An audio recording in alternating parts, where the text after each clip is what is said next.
This is the N-channel enhancement MOSFET. In order to create an N-channel enhancement MOSFET, we have to take the P-type substrate. I mean that opposite material of the channel.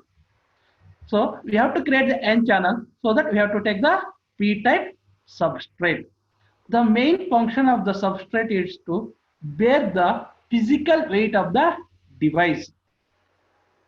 Now we have to diffuse one n plus region in the left side, another n plus region in the right side. One acts as source. Source means where the charge carriers are generating.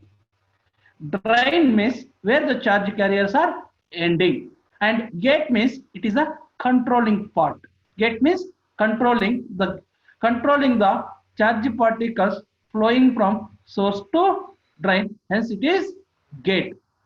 If you don't apply any voltage to the gate, no channel is created from source to drain. So that it is P-type substrate only under the gate.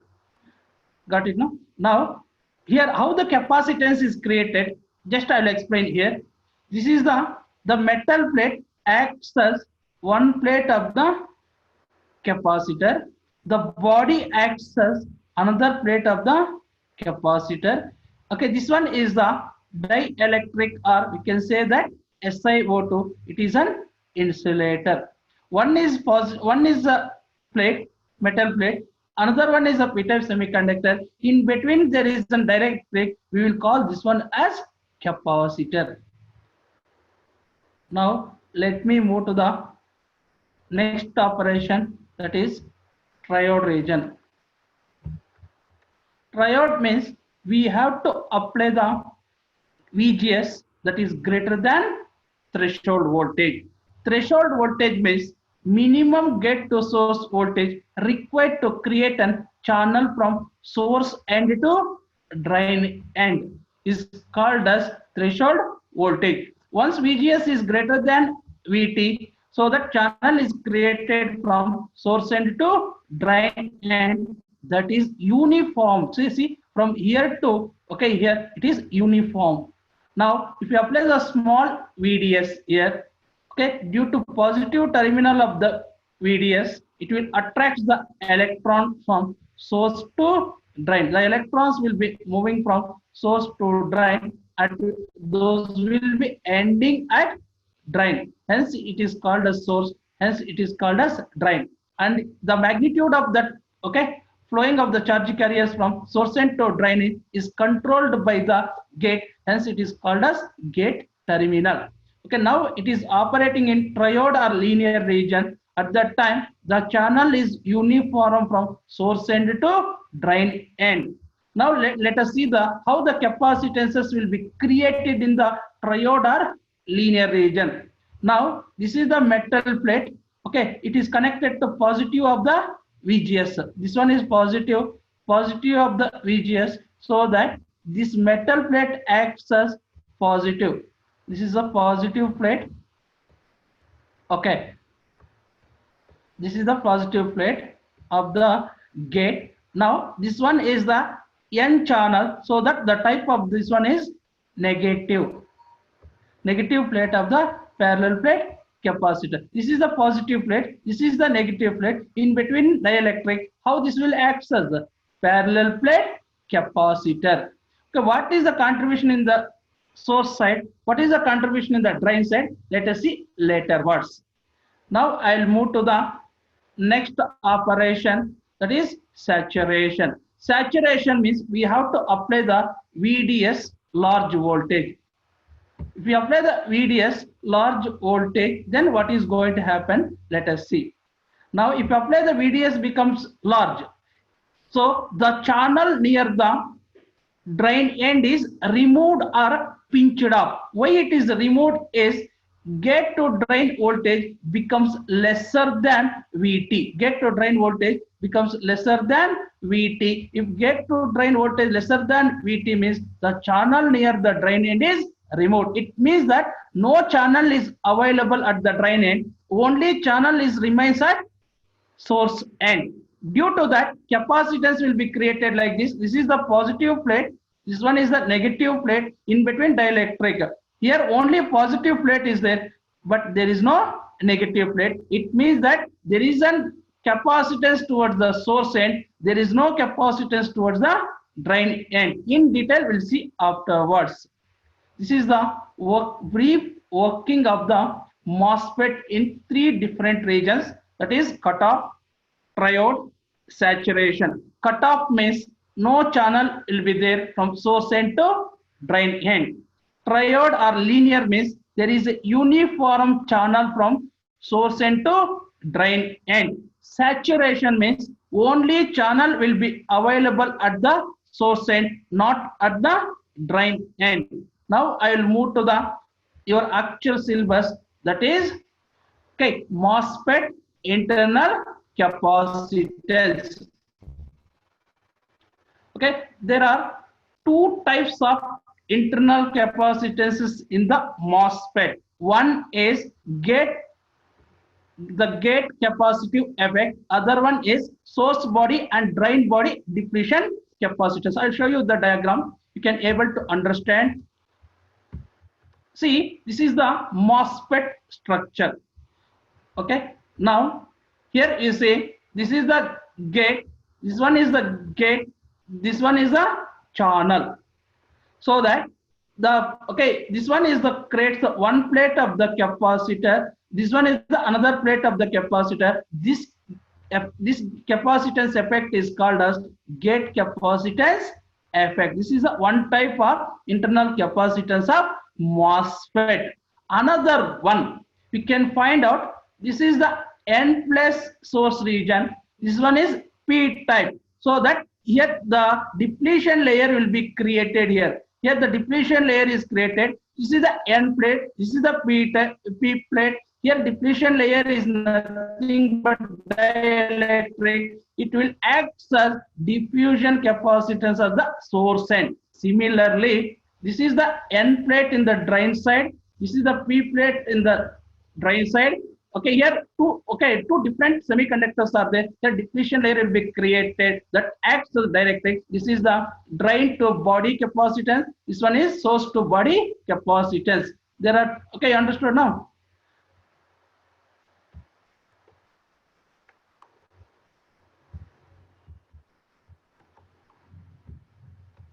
Okay, there are two types of internal capacitances in the MOSFET. One is gate capacitive effect, another one is source body, drain body, depletion layer capacitance. It is nothing but gate to channel capacitance. This one is source to body and drain to body. Due to reverse biased diodes will be created. Now let me go in detail of gate capacitive effect.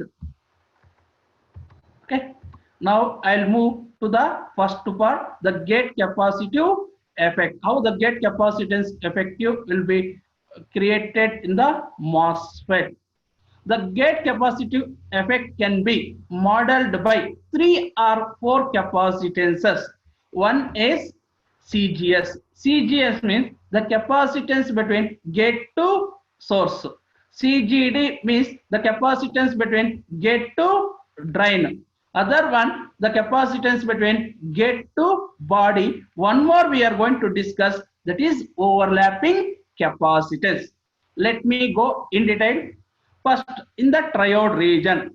In the triode region, the MOSFET having, just you see this diagram, you'll understand. Okay, the MOSFET having uniform channel length from the source end to drain end. The capacitance will be created towards the source end is called as capacitance between gate to source. Another capacitance which is created between gate to drain, that capacitance is called as CGD, capacitance between gate to drain. So that equal contribution will be there in the source side, so and also towards the drain side. Hence it is half of the capacitance C oxide Means why we are multiplying with the WL here is whatever the capacitance created between gate to the body, okay, that is oxide capacitance per unit area.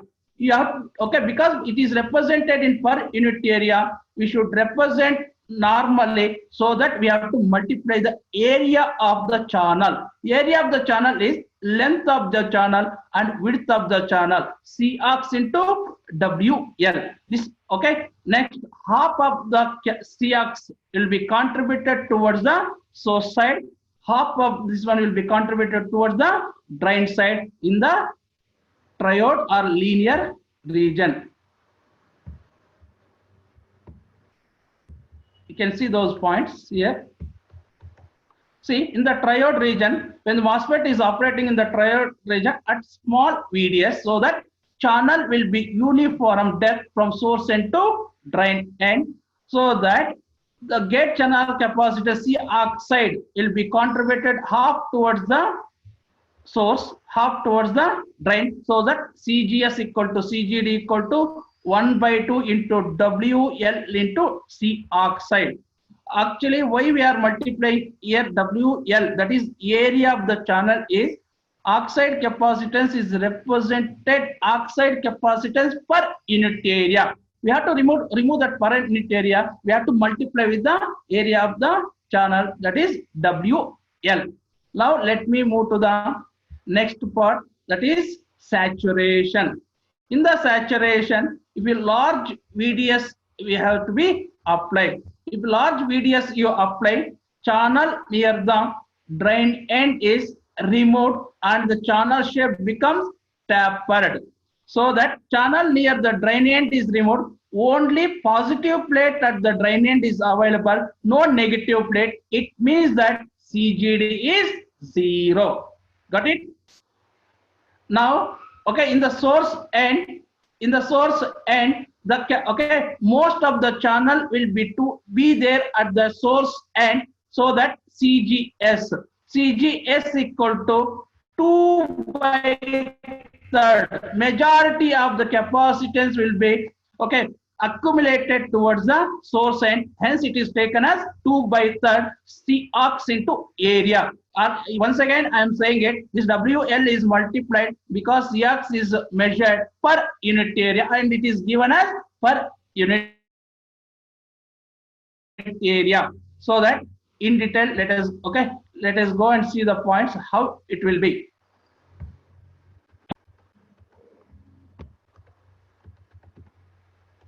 Now in the saturation, okay, the channel is tapered shape and pinched up near the drain end. If it is pinched up at the drain end, so that CGD is 0 because no negative plate of the parallel capacitor.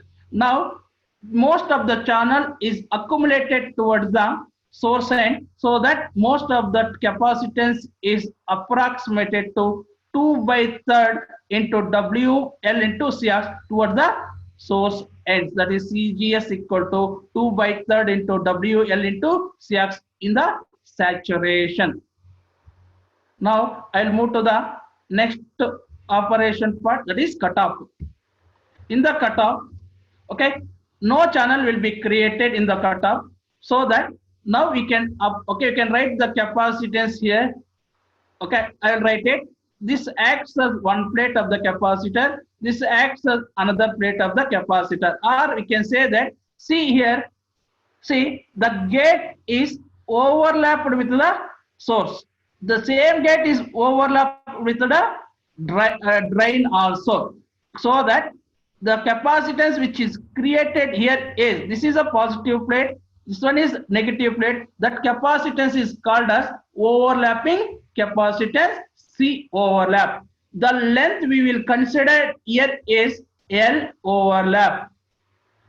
The length we will consider is L overlap, so that C overlap equal to width of the channel remains same, W into L overlap into Cox is the overlapping capacitance. That I will see in, okay, in points here. Okay, now in the cutoff, channel disappears and hence you know that CGS equal to CGD equal to 0. So that we can make it CGS and CGD equal to 0 in the cutoff, but we need to consider one capacitance, that is gate to body capacitance. Okay, that is the gate to body capacitance. Here is, this is the gate, this is the body, in between silicon dioxide is there, that is called as gate to body capacitance in the cutoff region. Next, okay, I'll explain the overlap here. Now, another capacitance, you know that overlapping capacitance. Overlapping capacitance means the gate is diffused into source and or drain end. That capacitance is called as C overlap equal to width of the gate remains same, but L overlap. L overlap is nothing but the length of the gate overlapping with the source and drain is called as L overlap into C arcs. L overlap approximately 0.05 to 0.1 times of length of the channel. Okay, these are the four gate capacitive effects. Now let me move to the other part, that is source body and drain body depletion. Okay, capacitor. Before that, this is the all the capacitance will be created in the saturation region of the MOSFET. Now this one is the overlapping capacitance, this one is the overlapping, here gate, here it is body, this is called as gate to body, this one is the source to body capacitance, this one is the drain to body capacitance. Okay, this is the overlapping capacitance, this is also overlapping capacitance. This is the generally how the capacitance will be created in the MOSFET. Now let me go and explain source to body and drain to body capacitances.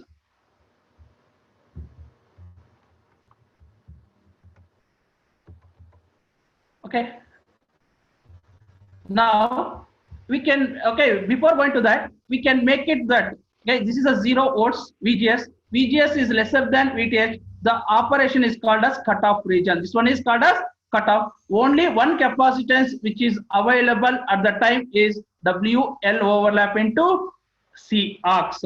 In the saturation, you know that CGD equal to 0. CGD equal to 0, only one capacitance which will be available, WL overlap into C arcs. But the same time, the CGS equal to 2/3 into WL into C arcs plus WL overlap into C arcs. This is constant. It will not change with the region of operation. This is always constant. Now, if we come to the triode region, in the triode region, CGS and CGD both will be approximated to half of the WL into C arcs, but this will be remains same. Okay, this is the how the gate capacitive effects will be available in the three different regions of operation. Now let me move to the source junction capacitance, that is source body and drain body capacitance. Because the source is N type and body is P type, so that it will create the depletion layer, so that the depletion layer acts as dielectric, so that it will create some diffusion capacitance. That capacitance is called as drain diffusion and source diffusion. Now that can be approximated, the capacitance between source to body equal to CSB equal to CSB 0. CSB 0 means whenever you are not applying the bias voltage, at that time the CSB becomes CSB 0 divided by VSB. VSB means applied bias voltage between source to body divided by V naught. V naught is the built-in potential. Built-in potential means, okay, from the source to body there will be depletion layer. Across the depletion layer there is a voltage called as built-in potential, that is 0.6 to 0.8 volts for the silicon. Now similarly, the drain to body capacitance is called as CDB. So that CdB equal to CdB 0. CdB 0 means in the absence of applied voltage, VDB is 0. At that time, CdB becomes CdB 0, and V0 is the built-in potential between drain to body. It is also ranges 0.6 to 0.8 volts. Any doubt here? Now I will move to the problem related to this one. Okay, before that, let me complete high frequency MOSFET model. High frequency MOSFET model means you already know that small signal model. Okay, small signal model can be represented like this. Just you see, this is the N channel MOSFET symbol. This one is the gate, this one is the drain, this one is the source. The drain is pointed upper side. It means that you have to apply the more voltage. The source is pointed downside. You have to apply less voltage. Gate it is controlling the current flowing from drain to source. You know that MOSFET is transconductance amplifier. Transconductance amplifier means it will convert voltage to current. It will convert voltage to current. Hence, it is called as transconductance.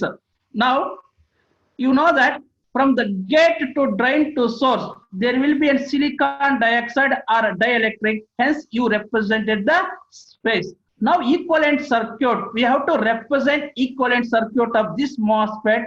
Okay, in small signal model. Why we have to represent here is this is the non-linear device. You cannot use the network theorems directly. Correct now? So that we have to represent, okay, its equivalent circuit using linear elements, voltage sources, current sources, resistances. So that let us see how we are going to represent. Now, gate to drain. It is silicon dioxide is there, so that there must be open circuit. From the gate to source also open circuit. You can see here. Okay, just I'll show you. In the small signal model, there will be open circuit. See here, gate to drain open circuit, gate to source open circuit. From the gate to source, the voltage drop across that one, usually we will call that one as VGS. Here it is plus, here it is minus. So that the voltage between gate to source is open circuit and voltage across that one is VGS. And from the gate to drain, it is open circuit. Here it is open circuit now. Now, you know that the MOSFET will convert voltage into current. So that in the output side, we have to represent as current source. See how it is current source. Whatever the voltage you are applying between gate to source, that will be converted into current, so that in the output side, it is represented with current source. That current source is dependent current source, GM into VGS.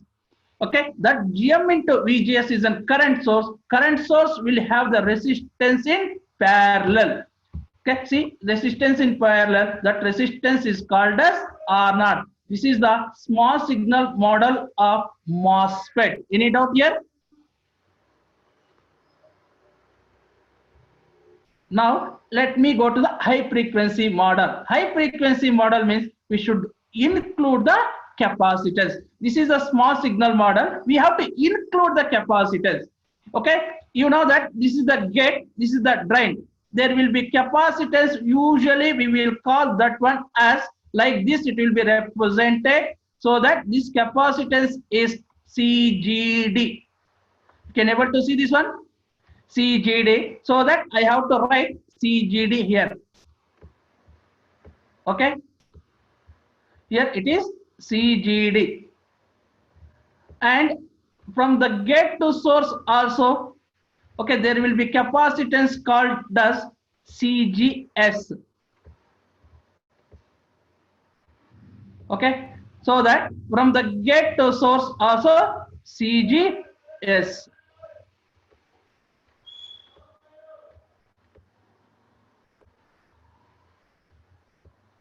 And drain to body, usually body and source is connected together, so that there is one more capacitance here. That capacitance is called as drain to body, that is called as CDB. So that CDB will be coming from like this, here to here. Okay, so that this is the high frequency model of, okay, MOSFET. Let us see. This is the gate, this is the drain, this is the source. Source and body always in the same potential level. So from the gate to source, the capacitance is CGS. From the gate to drain, the capacitance is CGD. And from the drain to body, it is represented between drain to source, the capacitance is CDB. This is the high frequency model of MOSFET. Any doubt? Shall I move to the next one? Yes, sir. Now I have to make it simplified version of this. Okay, how I am going to make? I have to neglect CDB. If you neglect the CDB, whatever you get, that is the simplified high frequency model of MOSFET. If we remove the CDB, so that there is, okay, only two capacitors which is available between gate to drain and gate to source. This is called as simplified high frequency model of MOSFET. Okay. Now this is the high frequency model of MOSFET. Let me move to the problem. Problem related with capacitance effect. Now see, this is the problem as given. For N channel MOSFET with T oxide thickness equal to 10 nano. Nano means 10 raised to minus 19 meter. L is given, L equal to 1 micrometer. Width is given 10 micrometer. L overlap means the gate is overlapping with source or drain. That is L overlap equal to 0.05 micrometer.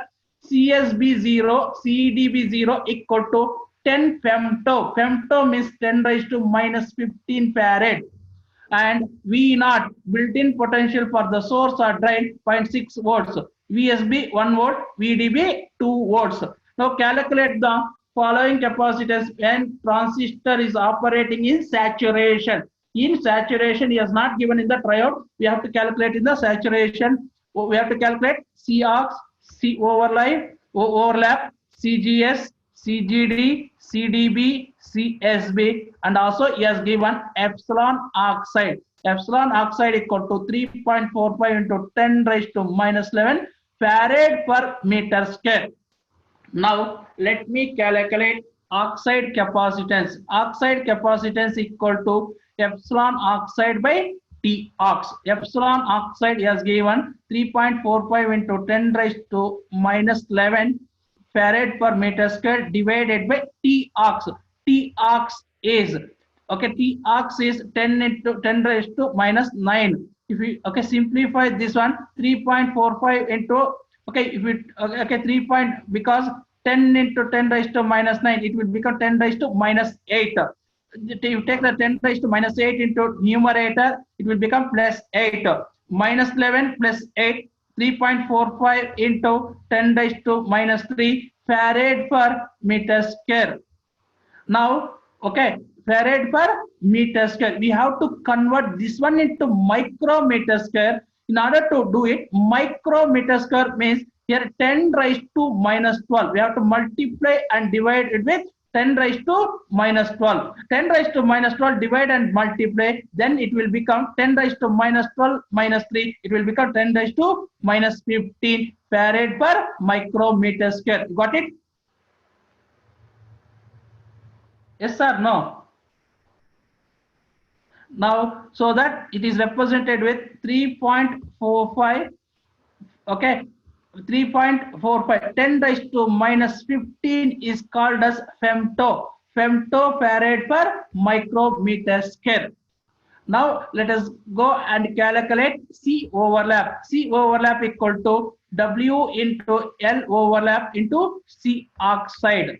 So, 10 into 10 raised to minus 6. Why? Because W is given as 10 micro. 10 micro means 10 into 10 raised to minus 6. L overlap is given 0.05 micro into C oxide 3.45 into 10 raised to minus 15 femtofarad per micrometer square. If you simplify this one, you'll get 1.72 into 10 raised to minus 12 femtofarad per micrometer square. And 10 raised to minus 12 and micro square will get cancelled, 1.72 femtofarad.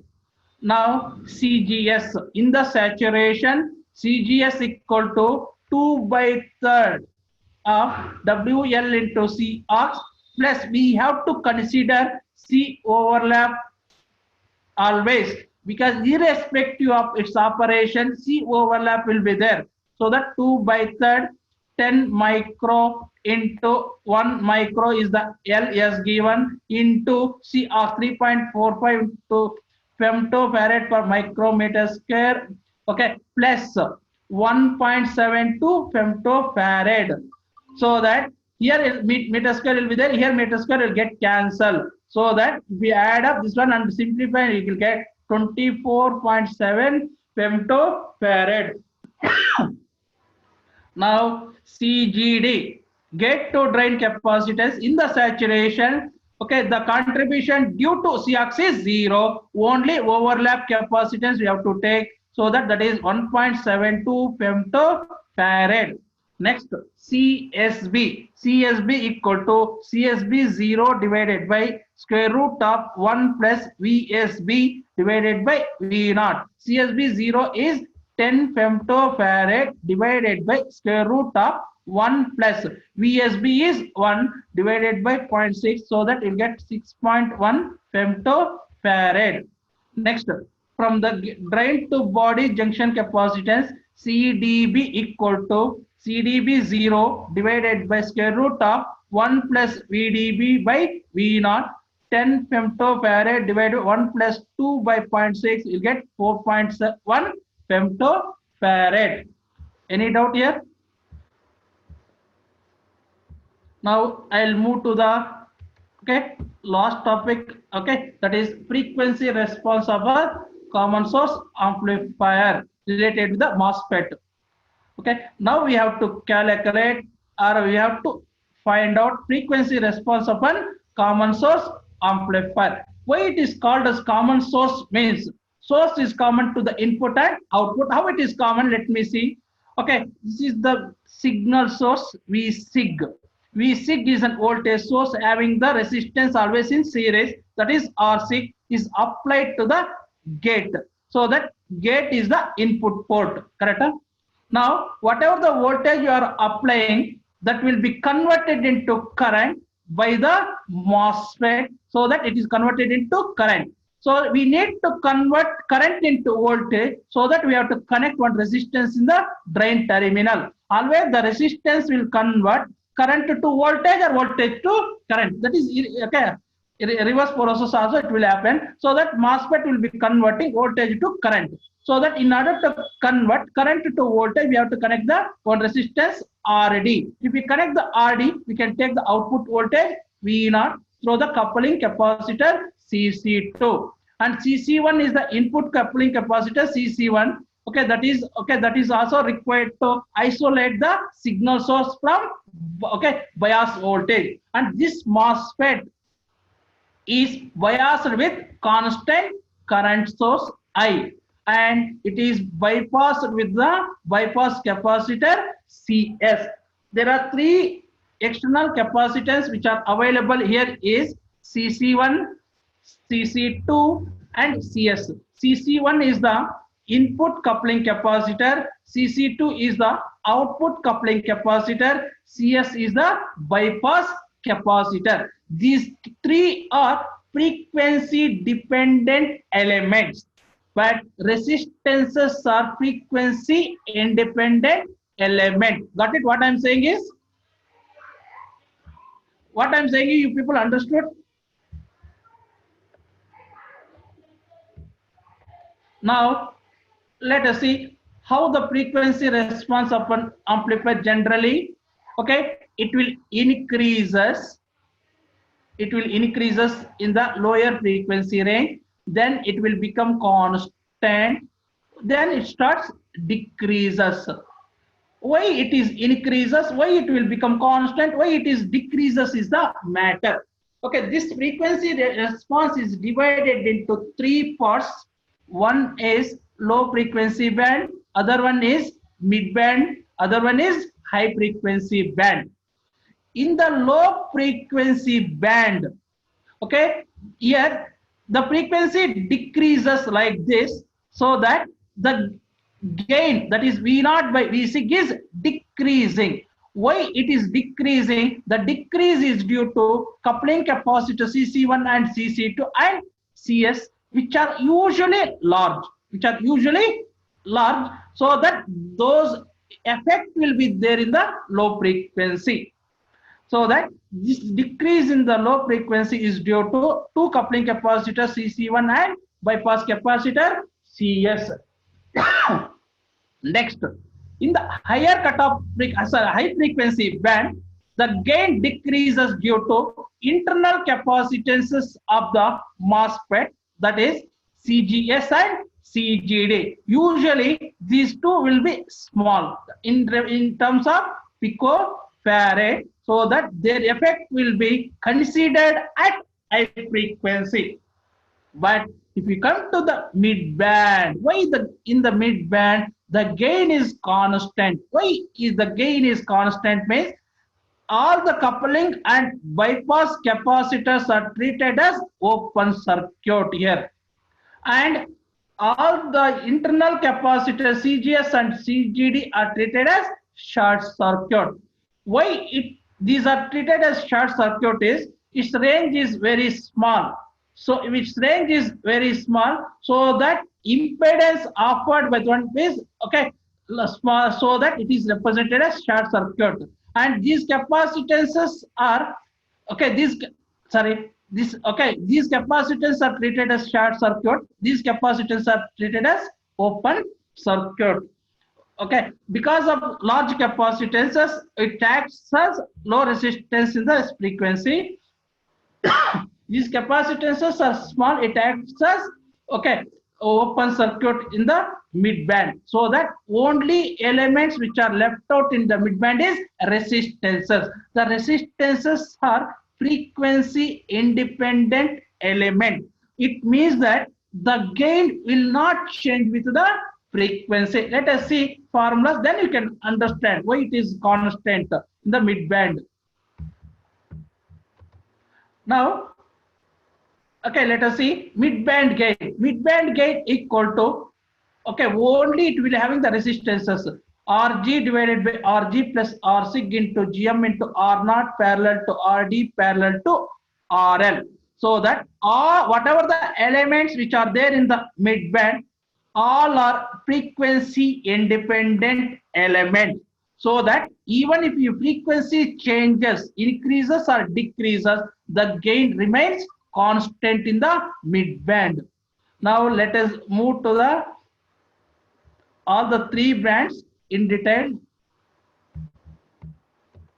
Okay, first let me go to the low frequency band. The gain falls off in low frequency band is due to the fact of coupling capacitor Cc1, Cc2, Cs are large capacitances, usually in terms of microfarad range. So that you know that Xc reactance offered by that one equal to 1 over 2 pi f into C. If this is large, the frequency is small. This is large, this is the small, so that their effect has to be considered at low frequency. Due to these capacitances, okay, at low frequency, the gain decreases. Similarly, let me go to the high frequency. In the high frequency band, the gain falls off due to internal capacitors, that is CGS and CGD, which are usually in the range of picofarad. Their impedances at high frequency, okay, decreases, so no longer considered as open circuit. These capacitance will be included in the high frequency model, so that the gain is falls off at high frequency. In the mid band gain, Cc1 and Cc2 acts as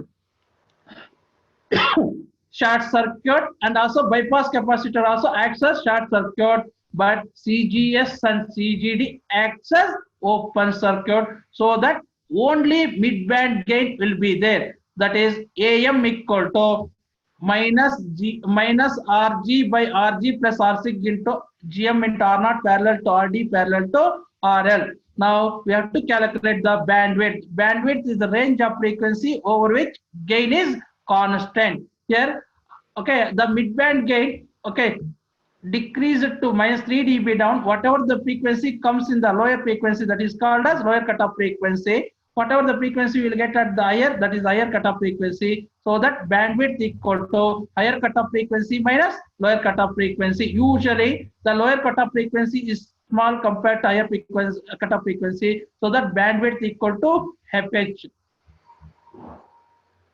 Now, okay, finally, okay, we'll calculate figure of merit. Figure of merit is nothing but gain bandwidth product. Gain bandwidth product equal to mid-band gain into bandwidth. Okay, this is the okay, frequency response of a common source amplifier. Okay, any doubt here? Any doubt? Okay, you can ask any doubts. You can stop the recording.